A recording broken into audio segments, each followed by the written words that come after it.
Hi guys, welcome to channel Cricket Auction Tamil. So இந்த வீடியோல பார்க்க பார்த்தீங்கன்னா CSK vs RCB IPL 2024 first match அதோட ரிவ்யூ தான் பார்க்க போறோம் and more importantly first match as captain for Ruturaj Gaikwad and இது வந்து ரொம்ப சக்சஸ்ஃபுல்லாவே CSK வின் பண்ணிருக்காங்க and more so இந்த மேட்சோட ரிவ்யூ பார்த்தோம்னா firstly RCB டாஸ் வின் பண்ணி பேட்டிங் ஆடினாங்க and எனக்கு தெரிஞ்ச வரைக்கும் பார்த்தோம்னா இந்த விக்கெட் கண்டிப்பாவே வந்து ஒரு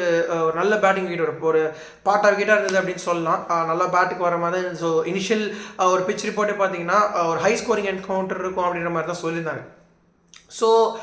மோர் இம்பார்ட்டன்ட்லி எனக்கு என்ன தோணுச்சுன்னா நல்லாவே ஸ்டார்ட் பண்ணாங்க ஆர்சிபி ஃபாஃப் டு பிளேசி பார்த்தீங்கன்னா சூப்பராக ஆடினார் இன்ஃபேக்ட் 38 ரன்ஸ் அடிச்சிருந்தாரு அண்ட் ரொம்ப நல்ல டச் செஞ்சார் ஃபாஃப் டு பிளேசி அண்ட் அங்கேருந்து வந்து பார்த்தீங்கன்னா ஒரு சின்ன ஒரு ஸ்லைடு ஒன்று ஆனாங்க ஆர்சிபி கிட்டத்தட்ட பார்த்தீங்கன்னா அதுக்கு முக்கியமான காரணம் முஸ்தபிசூர் அவரோட பிரில்லியண்டான போலிங் அவரோட ஸ்லோயர் பால்ஸாக இருக்கட்டும் அதாவது ஆஃப் த விக்கெட்டில் வந்து பார்த்தீங்கன்னா நல்ல பேட்டிங் விக்கெட்டாக இருக்குது நிறைய நல்லா பார்த்தீங்கன்னா பேட்டர்ஸ்னால அந்த பேஸை யூஸ் பண்ண முடியுது அப்படின்றத வந்து பார்த்தீங்கன்னா நல்லா புரிஞ்சு கொஞ்சம் ஸ்லோயர் ஒன்ஸாக போட்டார் சூப்பராக போட்டார் நல்லா ஸ்மார்ட்டாகவே போட்டார் அந்த விக்கெட்டில் அப்படின்னு சொல்லலாம் அண்ட் மோர் இம்பார்ட்டன்ட்லி அவர் போட்டது காரணமாக பார்த்தோம்னா 4 விக்கெட் ரொம்ப முக்கியமான 4 விக்கெட் சொல்ல போனோம்னா wickets of Faf du Plessis Cameron Green முக்கியமான விக்கெட் கிளென் மேக்ஸோட விக்கெட் ஸோ இந்த மாதிரி வந்து பார்த்தீங்கன்னா நிறைய முக்கியமான விக்கெட்ஸ் எடுத்திருந்தாரு அண்ட் மோர் இம்பார்ட்டன்ட்லி விராட் கோலியோட விக்கெட் பார்த்தோம்னா ஒரு சூப்பர் காம்பினேஷனில் பார்த்தீங்கன்னா சூப்பர் காம்பினேஷன் ஒரு கேட்ச் பிடிச்சாங்க both Ajinkya Rahane and Rachin Ravindra yes obviously பார்த்தீங்கன்னா major part of the effort அந்த கேட்சில் பார்த்தீங்கன்னா ஒரு சூப்பர் எஃபர்ட் போட்டிருந்தாரு Ajinkya Rahane so credit is effort and on the அதர்னு பார்த்தீங்கன்னா நல்ல கேட்ச் பிடிச்சிருந்தாங்க சொன்ன மாதிரி ரச்சின் ரவீந்திரா அண்ட் இவங்க 2 பேருமே சேர்ந்து ஒரு முக்கியமான விக்கெட்டாக எனக்கு படித்தேன் அந்த மொமெண்ட்ல ஏன்னா விராட் கோலி வந்து பார்த்தீங்கன்னா கொஞ்சம் செட் ஆகிட்டாருன்னா எவ்வளோ டேஞ்சரஸாக இருப்பார் அப்படின்னு சொல்லி நம்ம எல்லாருக்குமே தெரியும் ஸோ அந்த ஒரு முக்கியமான நேரத்தில் வந்து பார்த்தீங்கன்னா அந்த விக்கெட் விழுந்தது அப்படின்னு கண்டிப்பாகவே சொல்லலாம் முஸ்தபிசூர் பார்த்தீங்கன்னா ஒரு super day with the ball right so அங்கேருந்து என்ன ஆச்சு அப்படின்னு பார்த்தோம்னா 74 for 4 ஒரு மாதிரி ஒரு இக்கட்டான நிலைமையில மாட்டிக்கிட்டாங்க ஆர்சிபி அப்படின்னு சொல்லலாம் அண்ட் அங்கேருந்து வந்து super partnership Anuj Rawat and Dinesh Karthik so Anuj ராவத்தை பொறுத்த வரைக்கும் பார்த்தீங்கன்னா ஃபைனலி அவர் பேக் பண்ணியிருக்காங்க நிறைய ஆர்சிபி பேக் பண்ணியிருக்காங்க நான் அதுக்கான டிவிடன்ஸ் அவர் திரும்ப பே பண்ணுறாரு அப்படின்னு சொல்லலாம் சூப்பர் ஆர்னர் இன்னைக்கு பேட்டிங் கலக்கிட்டார் அப்படின்னு சொல்லலாம் ஒரு கஷ்டமான சுச்சுவேஷன்லேருந்து வெளியே கொண்டு வந்திருக்காரு ஆர்சிபியை அண்ட் ஒரு lovely partnership 95 runs partnership so அந்த ஒரு முக்கியமான ஒரு ஃபேஸ் வந்து பார்த்தீங்கன்னா கிட்டத்தட்ட 50 பால் கிட்ட வந்துச்சு நினைக்கிறேன் அந்த பார்ட்னர்ஷிப் ஸோ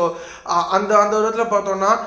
அவங்க நல்ல ஒரு டோட்டல் எடுத்துகிட்டு போச்சு அண்ட் 173 அப்படின்றப்போ அவங்க இருந்த சுச்சுவேஷனுக்கு பார்த்தீங்கன்னா அது ஒரு சூப்பர் ஸ்கோர் என்னோட ஒப்பீனியனில் அண்ட் மோர் இம்பார்ட்டன்ட்லி எனக்கு என்ன தோணுச்சுன்னா ஒரு 173 அப்படின்றப்போ கண்டிப்பாக ஒரு 190 to 200 விக்கெட் மாதிரி தான் இருந்தது ஸோ டெஃபினெட்லி அட்லீஸ்ட் ஒரு 10 to 15 ஷாட் அப்படின்னு எனக்கு தோணுச்சு ஸோ எனக்கு என்ன தோணுச்சுன்னா மேபி ஒரு 190 அப்படின்றப்ப பார்த்தீங்கன்னா அந்த குஷன் கண்டிப்பாக ஆர்சிபிக்கு இருந்திருக்குமோ அப்படின்னு எனக்கு தோணுது அண்ட் அதர் தன் தட்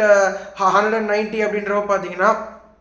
கொஞ்சம் ஆர்சிபி போலர்ஸ்க்கு கொஞ்சம் இன்னொரு ஒரு பிரெத் எடுக்கிறதுக்கான ஒரு சான்ஸ் இருந்திருக்குமோ அப்படின்னு தோணுச்சு 175 அப்படின்றப்போ மேபி சேசிங் சைடுக்கு ஃபேவரபுளாக இருக்கும் அப்படின்னு தோணுச்சு அண்ட் நான் முதலே சொன்ன மாதிரி சிஎஸ்கே ஸ்பின்னர்ஸ்மே பார்த்தீங்கன்னா ரொம்ப நல்லாவே போட்டாங்க and more importantly Mustafizur Rahman very good four so 174 chasing அப்படின்றப்ப பார்த்தீங்கன்னா super start from captain Ruturaj Gaikwad and Rachin ரவீந்திராவை பற்றி பார்த்தீங்கன்னா கண்டிப்பாக பேசி ஆகணும் ஸோ அவரோட ஐபிஎல் டெபு பார்த்தீங்கன்னா ஒரு நர்வ்ஸ் பெருசாக இருந்த மாதிரி இல்லை இந்தியன் சாயில் வந்து பார்த்தீங்கன்னா அதாவது 2023 வேர்ல்ட் கப்பில் எங்கே முடிச்சாரோ அங்கேயே வந்து அங்கேருந்தே கண்டினியூ பண்ணுறாரு அப்படின்னு சொல்லலாம் சூப்பராக ஆடினார் 15 ball 37 பார்த்தீங்கன்னா கலக்கி போட்டார் அப்படின்னு சொல்லலாம் க்ளோஸ் டு 250 ஸ்ட்ரைக் ரேட்டில் ஆடினார் இன்ஃபேக்ட் ரன் ரேட் வந்து பார்த்தீங்கன்னா கண்டிப்பாகவே பயங்கரமாக குறைச்சிட்டார் கிட்டத்தட்ட 8 கிட்ட கொண்டு வந்துட்டார் ரெக்வயர்ட் ரன் ரேட்டை ஸோ அது ஒரு பெரிய விதத்தில் அதாவது சிஎஸ்கேவோடைய கரண்ட் ரன் ரேட்டை பார்த்தீங்கன்னா மேலே எடுத்துகிட்டு போயிட்டு ரெக்வயர்ட் ரன் ரேட்டே எடுத்துகிட்டு வந்தார் ஸோ அது வந்து பார்த்தீங்கன்னா இனிஷியல் ஒரு பவர் பிளே ஓவர்ஸ்லேயே சிஎஸ்கே பயங்கரமாக இன்ஃபேக்ட் 62 for 1 இருந்தாங்க at the end of the power play and more importantly எனக்கு என்ன தோணுச்சுன்னா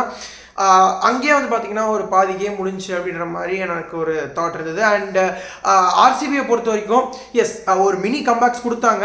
ஒரு இம்பார்ட்டன்டான விக்கெட் நேரத்தில் பார்த்தீங்கன்னா அஜிங்கியா ரஹானே விக்கெட் எடுத்தாங்க டேரன் மிச்சலோட விக்கெட்டுமே பார்த்தீங்கன்னா ஒரு முக்கியமான நேரத்தில் எடுத்தாங்க but towards the very end Jadeja and Shivam Dube அவங்களோட பார்ட்னர்ஷிப் பார்த்தீங்கன்னா கம்ஃபர்டபுளாகவே எடுத்துகிட்டு போயிடுச்சு அண்ட் சிஎஸ்கேவை பொறுத்த வரைக்கும் பார்த்தீங்கன்னா ஒரு சின்ன ஸ்ட்ராட்டஜி தான் பண்ணாங்க அந்த சின்ன 20s and 30s அதாவது வந்து பார்த்தீங்கன்னா சின்ன நாக்ஸ் ஒரு மினி நாக்ஸ் அப்படின்னு கூட சொல்லலாம் 20s and 30s அது வந்து பார்த்தீங்கன்னா ஒரு பெரிய அளவில் ஒரு இம்பாக்ட் கிரியேட் பண்ணி ஈஸியாகவே வந்து வின்னை கொடுத்துருச்சு அப்படின்னு சொல்லலாம் சிஎஸ்கேக்கு. ஸோ இந்த மாதிரி ஒரு ஸ்ட்ராட்டஜி அவங்க எல்லா வென்யூஸ்மே ஃபாலோ பண்ண போகிறாங்களா அப்படின்றத பொறுத்து இருந்தால் பார்க்கணும். பட் இந்த ஏன் பொறுத்த வரைக்கும் பார்த்தீங்கன்னா நல்லாவே அந்த ஸ்ட்ராட்டஜி நல்லாவே வந்து உபயோகப்பட்டிருக்கு சிஎஸ்கேக்கு. அண்ட் அதுக்கான ரிசல்ட்டுமே கொடுத்துருக்கு. ஸோ அது வந்து பார்த்தீங்கன்னா அந்த விதத்தில் வந்து சிஎஸ்கே ரொம்ப சந்தோஷப்படுவாங்க. அண்ட் முக்கியமான விஷயம் எனக்கு என்ன தோணுச்சுன்னா, yes RCB bowlers to certain extent நல்லாவே போட்டாங்க அப்படின்னு தான் சொல்லி ஆகணும். பட் என்னதான் இருந்தாலும் பார்த்தீங்கன்னா அந்த ஷார்ட் பால் ஸ்ட்ராட்டஜி, அதாவது இந்த ஐபிஎல்லை பொறுத்த வரைக்கும் பார்த்தோம்னா ஒரு நியூ ரூல் என்னன்னா ஒரு ஓவருக்கு 2 பவுன்சஸ் அலவுட் அப்படின்றது வந்து ரூல். ஸோ அந்த ஒரு ஸ்ட்ராட்டஜியை பார்த்தீங்கன்னா இனிஷியலாக ஒர்க் ஆச்சு. கேமரன் கிரீனுமே பார்த்தீங்கன்னா விக்கெட்ஸ் எடுத்தார். பட் ஒரு பாயிண்ட்டுக்கு மேலே அதை ஓவர் டூ பண்ண ஆரம்பிச்சாங்களா அப்படின்றது ஒரு சின்ன கேள்வியாக என் மைண்டுக்கு வருது. ஸோ ஒரு பாயிண்ட்டுக்கு மேலே ப்ரெடிக்டபிள் ஆகிட்டாங்களா அப்படின்றது வந்து எனக்கு தோணுது. ஸோ அந்த ஒரு இதில் பார்த்தோன்னா அதை கொஞ்சம் மேபி ஸ்லைட்லி கொஞ்சம் எப்படி அன்பிரடிக்டபிளாக போட போகிறாங்க. ஆர்சிபி மட்டுமே இல்லை, ஸோ ஆல் 10 டீம்ஸ் பார்த்தீங்கன்னா அந்த ஒரு ஸ்ட்ராட்டஜியை வந்து எந்த அளவுக்கு வந்து ஒரு யூஸ்ஃபுல்லாக யூஸ் பண்ண போகிறாங்க, அதை எப்படி உபயோகப்படுத்த போகிறாங்க அப்படின்னு சொல்லி பொறுத்திருந்தால் பார்க்கணும். ஏன்னா அதாவது அது வந்து ஒரு ரொம்ப ஒரு நல்ல ரூல். பவுலர்ஸை பொறுத்த வரைக்கும் பார்த்தீங்கன்னா கேம் வந்து கிட்டத்தட்ட ஒரு 100 odd இயர்ஸாக பார்த்தோன்னா கிரிக்கெட் அப்படின்றது வந்து 150 இயர்ஸ்க்கு மேலே பேட்ஸ்மேன் ஓரியன்டட் கேமாகவே நிறைய இருந்திருக்கு. பேட்ஸ்மேன் ஓரியன்டாகவே நிறைய ரூல்ஸ் வந்திருக்கு. பட் பவுலர்ஸ்க்கு வந்து பார்த்தீங்கன்னா அட்வான்டேஜ் ப்ரொவைட் பண்ணுறதுன்றது இந்த ஒரு ரூல். ஸோ இது எப்படி இருக்குது அப்படின்னு சொல்லி இந்த ஒரு ஸ்ட்ராட்டஜி எப்படி யூஸ் பண்ண போகிறாங்க டீம்ஸ் அப்படின்றத வந்து பொறுத்து இருந்தால் பார்க்கணும். ஸோ ஆர்சிபி பொறுத்த வரைக்கும் பார்த்தீங்கன்னா ஒரு ப்ரீ டீசென்ட் கேம் அப்படின்னு சொல்லலாம் அவங்களுக்கு. பட் கண்டிப்பாக வந்து கம்பேக் எப்படி பண்ணுறது அப்படின்னு சொல்லி யோசிப்பாங்க நெக்ஸ்ட் கேம். அண்ட் கண்டிப்பாகவே கம்பேக் பண்ணுவாங்க அப்படின்னு சொல்லி நம்பலாம். So guys, as far as CSK concern அவங்க ஃபர்ஸ்ட் மேட்ச் இந்த டோர்னமெண்ட்டில் ஈஸியாக வின் பண்ணியிருக்காங்க. And finally points on the board. And Ruturaj Gaikwad first matches captain, அவருக்கு ஒரு வின்லேயே வந்து முடிஞ்சிருக்கு. So CSK all going good as of their first game. So இதுதான் இந்த மேட்சோட ரிவ்யூ. உங்களுக்கு இந்த வீடியோ பிடிச்சா கண்டிப்பாக லைக் பண்ணுங்கள், உங்கள் ஃப்ரெண்ட்ஸ் எல்லாமே ஷேர் பண்ணுங்கள், மறக்காமல் உங்கள் தாட்ஸை கமெண்ட் பண்ணுங்கள், நம்ம சேனல் சப்ஸ்கிரைப் பண்ணிக்கோங்க. தேங்க்யூ.